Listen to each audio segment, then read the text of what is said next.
guys, and welcome to this A-32 replay. And you might ask yourself, what is an A-32? And an A-32 is the pre-order light tank that was originally the light tank package pre-order for World of Tanks back in 2010 or 11. And it's being driven today by Arkhell, my brother, and he actually started playing World of Tanks again. It took him, well, he was gone from 2013 to like a couple of months ago, so he basically stopped playing for 4 years because he got fed up with Wargaming's bullshit, which he's still fed up with, but at least he's playing again.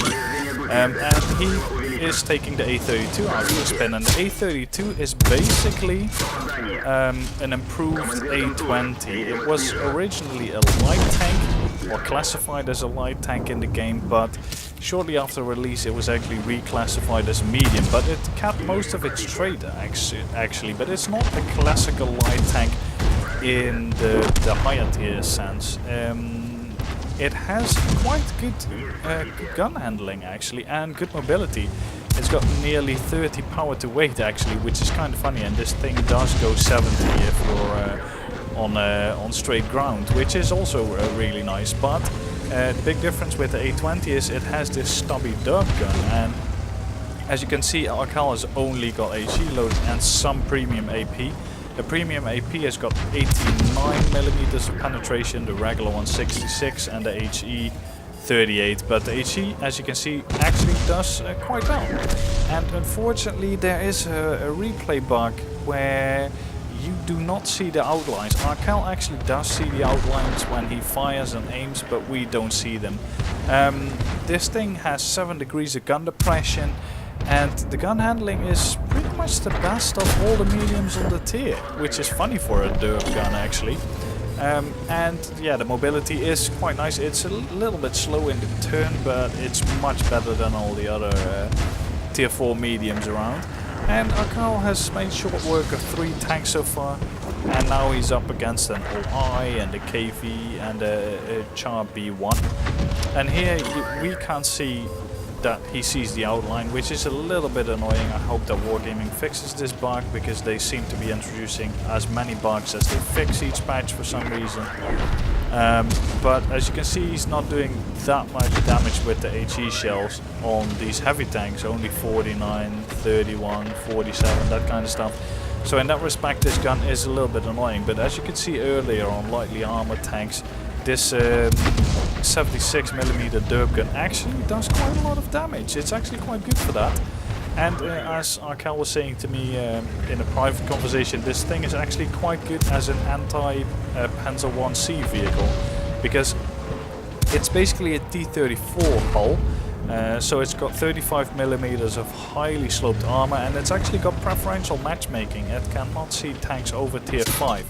Which is also really nice. Back in the days, this used to have light tank matchmaking, and it could see tier 6, and the view range was exactly the same.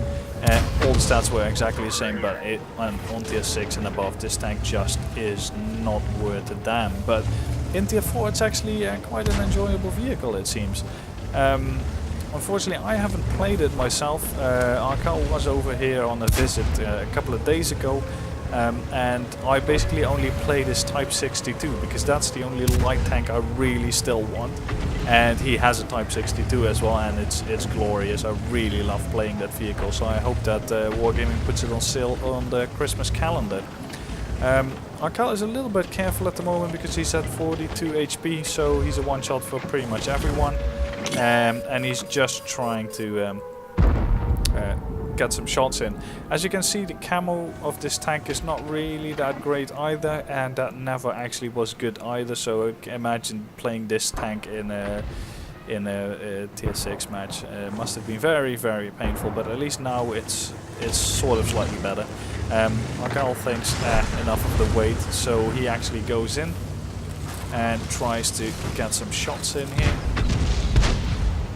He's not had to use the premium armor actually, but I don't think you actually need to. I mean, the rate of fire is 4 seconds, 4.5 seconds reload, and yeah, I mean, if you can put the shots in, it's actually not that bad for a derp gun. I mean, I've played Tier 4 tanks recently to grinding other trees on my secondary account, and most of them are atrocious, but this is actually not too shabby.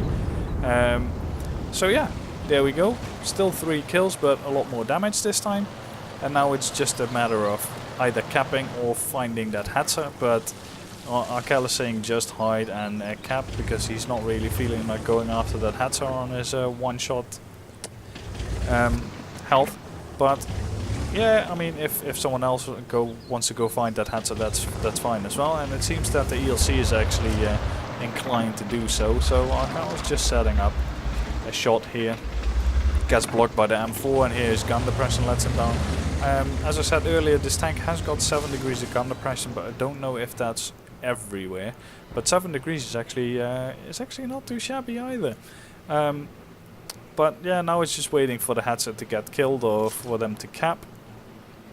But the Hetzer is pulling back, so might get a shot in. Only 14 damage the first shot, unfortunately. But this one takes him out, and they take home the win. So yeah, let's take a look at the post-battle results screen. So here we have the results screen for that nice match in the A-32. He managed to get Confederate, Defender and High Caliber. In total he managed to do 1220 damage for a combined base XP of 1170. Quite a lot more than the rest of his team or the enemy team managed to do, but OI did quite okay. But then again, an OI in that matchmaking should do okay. Managed to make a profit. As you can see, the ammo cost is dirt cheap, vehicle repair as well. So 29k profit is actually not that bad. Fired 31 shots, 21 hits and 19 pans. So not too shabby actually. Some spotting damage as well, and some capture defense points. So yeah, all in all, quite a good match. I hope you enjoyed the replay of this pretty rare vehicle actually, and see you next time.